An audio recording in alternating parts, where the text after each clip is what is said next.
informado en el segmento anterior, en que tuve la oportunidad de presentar el tema de esta noche, que tiene que ver con los plazos que necesitamos para lograr una recuperación económica más o menos que nos sitúe en el camino en que nos encontrábamos en marzo del año pasado.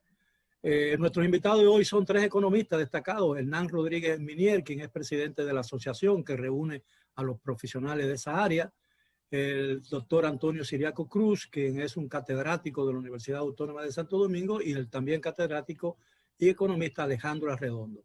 Vamos a hablar de ese tema porque en su discurso ante la Asamblea, su primera rendición de cuentas, el presidente Luis Abinader, con motivo de su comparecencia ante la Asamblea Nacional el día en el 177 aniversario de la Independencia Nacional, describió sus planes económicos y pintó lo que muchos economistas entienden es un panorama muy optimista, excesivamente optimista, de las posibilidades de recuperación en el corto y mediano plazo. Buenas noches, caballero. Gracias por aceptar nuestra invitación. Realmente buenas noches, don Miguel. Buenas noches, don Miguel. El presidente, los anuncios y los planes del presidente anunciados ante la Asamblea pueden conducir al país hacia una pronta recuperación económica. Bueno, Miguel, sí. Doctor Siriaco. Sí, yo creo que el presidente de la actuó como actúan casi todos los presidentes en rendición de cuentas. Son muy optimistas.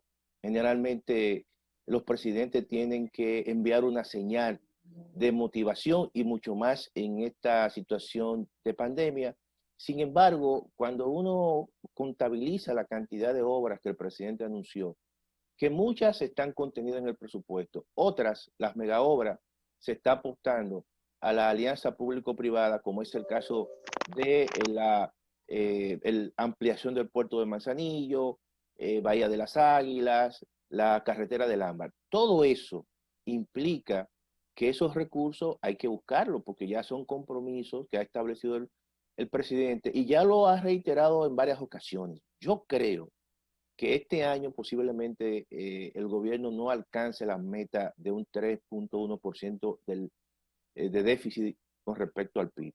Se ha puesto una camisa de fuerza. Cuando uno ve la cantidad de obras que ha enumerado, creo que va a tener que buscar recursos del endeudamiento público y además creo que posiblemente haga un presupuesto complementario si es que se quiere cumplir este año con todas esas obras, por lo menos iniciarlas, que muchas de ellas están en el presupuesto, reitero, pero otras son megas obras y están apostando a la alianza público-privada. Bueno, yo tengo una opinión muy prácticamente casi similar a la que acaba de dar el maestro Antonio Siriaco Cruz. Es decir, el presidente ha presentado, bueno, pues un panorama muy optimista, pero entiendo que está un poco alejado de la realidad. Yo lo simplifico en pocas cosas. Mientras estemos en un estado con estados de emergencia y con situaciones de toque de queda, es muy poco difícil de que se pueda recuperar la economía. Eso no envía un mensaje a los principales actores económicos e inversionistas. Tanto es así que muchos países, a pesar de que tienen peores índices de contagio que la República Dominicana en materia de COVID-19, han de una u otra manera tenido que flexibilizar al máximo posible, porque inclusive teniendo mucho más condiciones para la resiliencia de este tipo de situaciones, han tenido que flexibilizar. Considero de que el gobierno tiene dos retos por ahora en el corto plazo. ¿Cuáles son esos dos retos? Número uno, apostar a un mejor y mayor gasto de capitales. El gasto de capitales es aquel gasto que está dedicado a desarrollar cierta infraestructura, sí. Pero no se puede quedar ahí. También va a tener que ser un empleador, y es lo que ahorita está dejando de ser por la misma situación económica.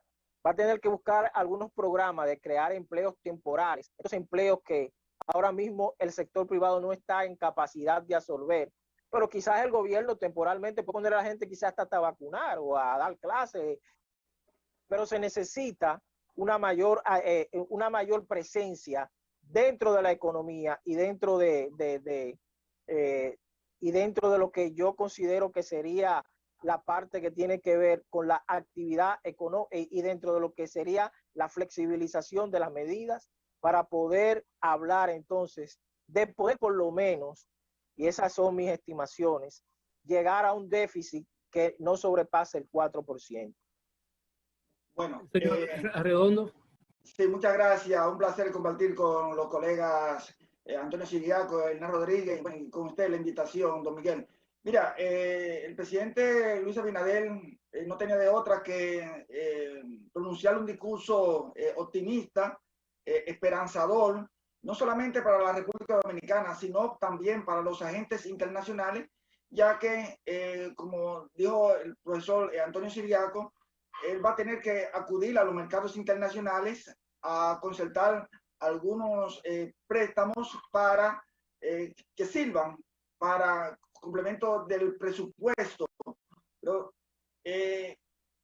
estoy de acuerdo de que el plan de inversiones públicas, el gasto de capital al cual se refería el colega Rodríguez Miniel, no tiene que estar atado a lo que son la alianza pública o privada, porque implementar un proyecto desde el punto de vista de alianza pública o privada se toma 12, 18 meses, eso es demasiado. Yo creo que sí debe el gobierno implementar gasto en infraestructura, el sector construcción, que es un sector que habla muchos sectores en la economía dominicana, y si se ha hecho esfuerzo con el sector turismo, dejar descansar un poco el sector turismo, porque no, es una variable que no depende de nosotros, depende de otros países en la medida en que se vayan abriendo esas economías. Pero sí el sector construcción puede alar muchos sectores en la economía, ya sea de la micro y pequeña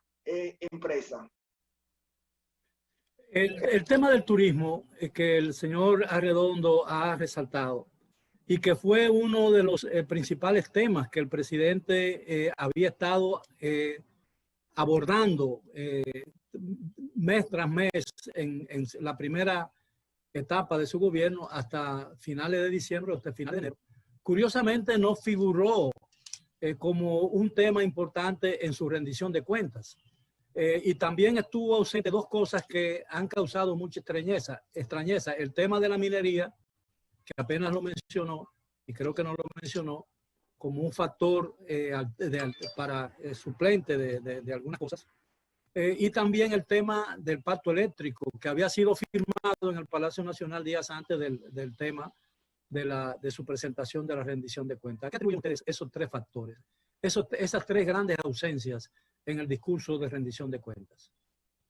Mira, Miguel, yo pienso que en el caso del pacto eléctrico, que en cierta manera el presidente se adelantó ante su discurso de rendición de cuentas y firmó un pacto que fue el mismo que se había diseñado en el 2017. Así dice el documento inicial y la primera parte.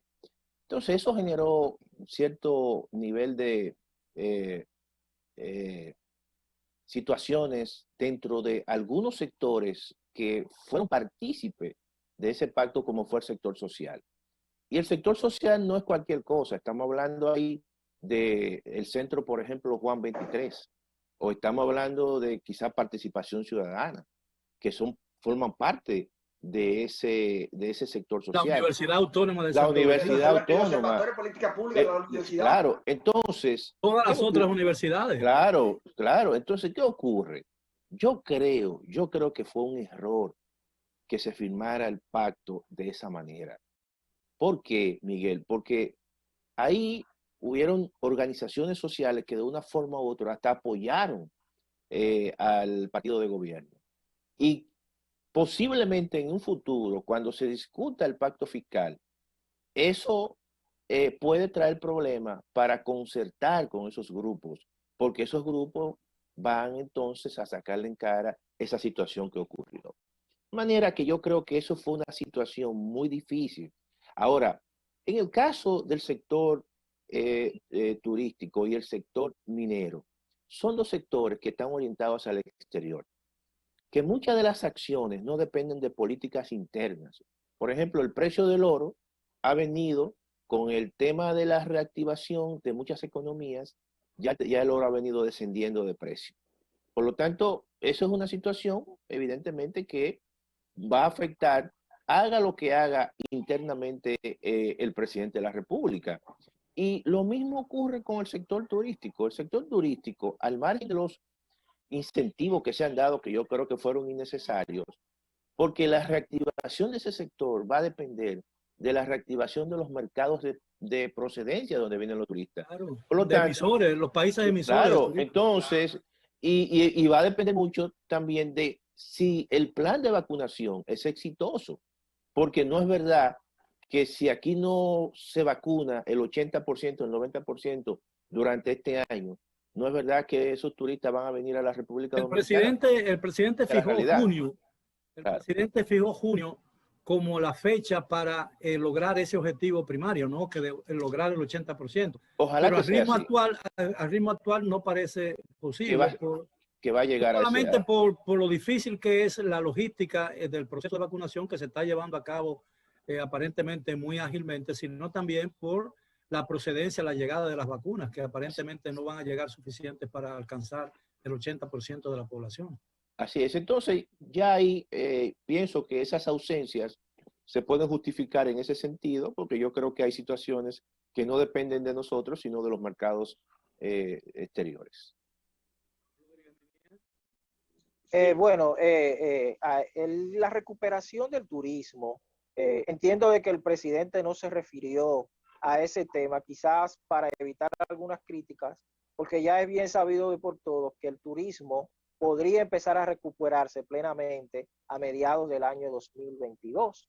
Entonces, que tú hables de recuperación de turismo en donde la mayoría de los aeropuertos, de la mayoría de los mercados turísticos de este país que están en Europa y están en Estados Unidos, están prácticamente vedados, es decir, que no pueden salir visitantes a nuestro país, es prácticamente pensar de que la gente no desconoce ese asunto y todo el mundo lo conoce.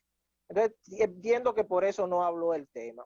La parte que tiene que ver con la minería, que yo entiendo que le puede facilitar muchos recursos al Estado. Estamos hablando que puede adicionar casi algunos 1.000 millones de dólares en el año adicionalmente.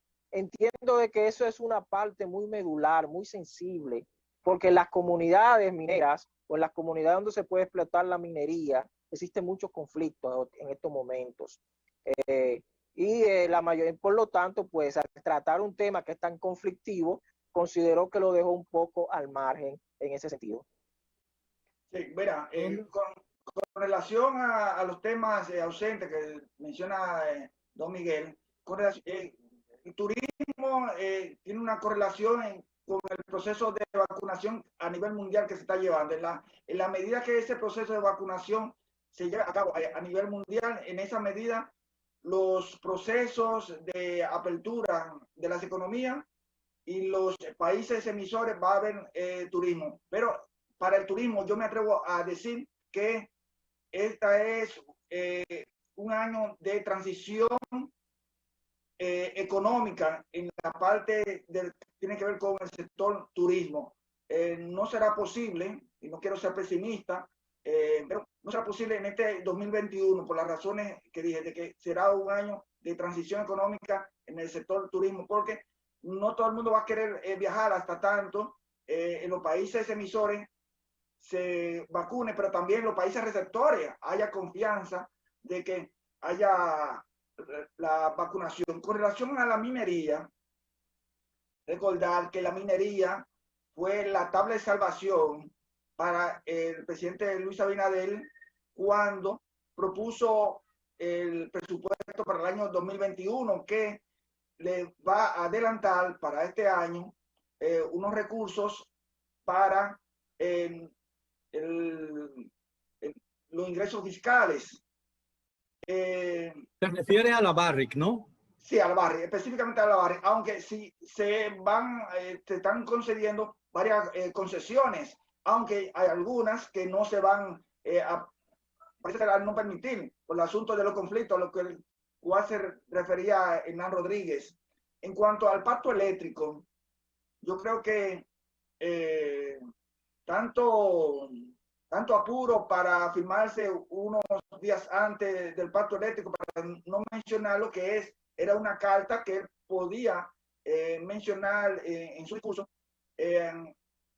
No se dio, tal vez por razones internas, que el pacto eléctrico, que algunos han llamado acuerdo eléctrico, porque no participó el sector social, pero que además el sector empresarial, que no solamente está la parte del sector de la sociedad civil, sino que también está en el gobierno, o sea que está en ambas partes. Bueno, el presidente dijo que no estaba conforme con la firma del pacto porque entendía que tenía muchas debilidades, sí, pero él tenía la posibilidad de posponer la firma, ¿no? Sí. Claro, claro. ¿Debió hacerlo o no Así debió es. hacerlo? Debió hacerlo. Yo pienso que sí, que debió hacerlo. Yo pienso que habían soluciones, porque el reclamo básicamente del sector social, incluso la misma Universidad Autónoma de Santo Domingo, que yo tuve una participación al final dentro del pacto eléctrico, se solicitó que los puntos de disensos se incorporasen en una adenda en el pacto que se iba a firmar, con el compromiso de que la comisión de seguimiento comenzara posteriormente a discutir esos temas. Es decir, que iba a haber un pacto de dos velocidades. Se firma los consensos y entonces los disensos se discuten. Eso hace la Unión Europea en su proceso de discusión y de avance. Siempre hay desacuerdos, pero eso no implica que tú te quedes ahí, sino que tú avanzas con los consensos y los disensos se quedan en la discusión, y así tú avanzas en dos velocidades. Y eso se le propuso. Sin embargo, sencillamente se quiso firmar el pacto igualito que el que se había diseñado en el 2017. Entonces, eso Sí, trajo... déjeme ver si lo entendí. Que debieron haberse no firmado el pacto, pero sí aprobar las cosas en las que todo el mundo estaba de acuerdo y Claro, continuar la y discusión continuar, claro, de de aquellos aquello, discusiones. claro, claro. Correctamente. Y así Aunque se avanza en dos velocidades. Ahora, hay algo que he extrañado. Perdón, don Miguel, aunque hay un compromiso en el pacto de que los disensos, que son alrededor de unos 14, de unos 12 o 14 disensos, se seguirán discutiendo en el seno del Consejo Económico y Social. Pero eso había que hacerlo vinculante en el documento Correcto. que se Ahora, firmara. yo supongo que las dificultades con este pacto eléctrico harán todavía más difícil la concertación con relación a otro pacto todavía mucho más importante, que es el pacto fiscal. Claro. Y aparentemente, por las condiciones reinantes en la economía, debido a la crisis sanitaria y sus efectos en el ambiente económico, parece muy difícil que este año no tendremos tampoco un pacto fiscal. ¿O estoy equivocado? Bueno, yo entiendo, don Miguel, de que esta crisis, esta pequeña crisis que ha generado en varios sectores de la sociedad dominicana, sociedad civil, empresarial y sindical, debido a la pronta firma de ese pacto eléctrico, sin una verdadera discusión o sin una nueva metodología como la estableció el maestro Ciriaco, no le allana el camino para la discusión de un pacto fiscal, que todavía es mucho más complicado.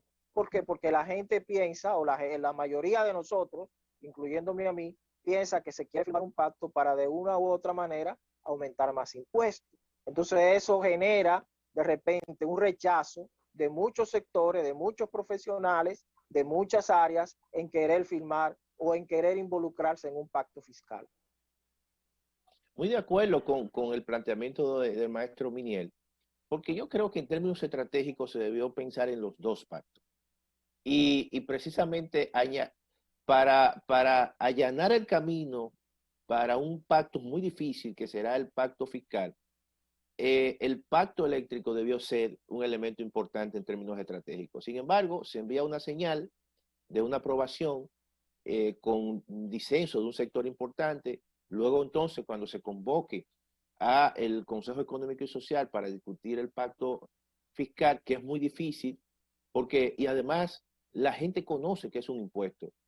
Y eso es quizás lo difícil de esto. lo eléctrico, la gente no entra mucho en la cotidianidad de lo eléctrico, pero la gente sí sabe que es un impuesto, la gente sabe que un impuesto le quita parte de sus recursos. Y entonces aquí podría ser mucho más difícil la concertación de acuerdo. Por eso era la importancia de hacerlo bien con el pacto eléctrico para luego allanar el camino, como decía el maestro Hernán, para el pacto fiscal. Ahora, la pregunta antes de dar el paso a la pausa.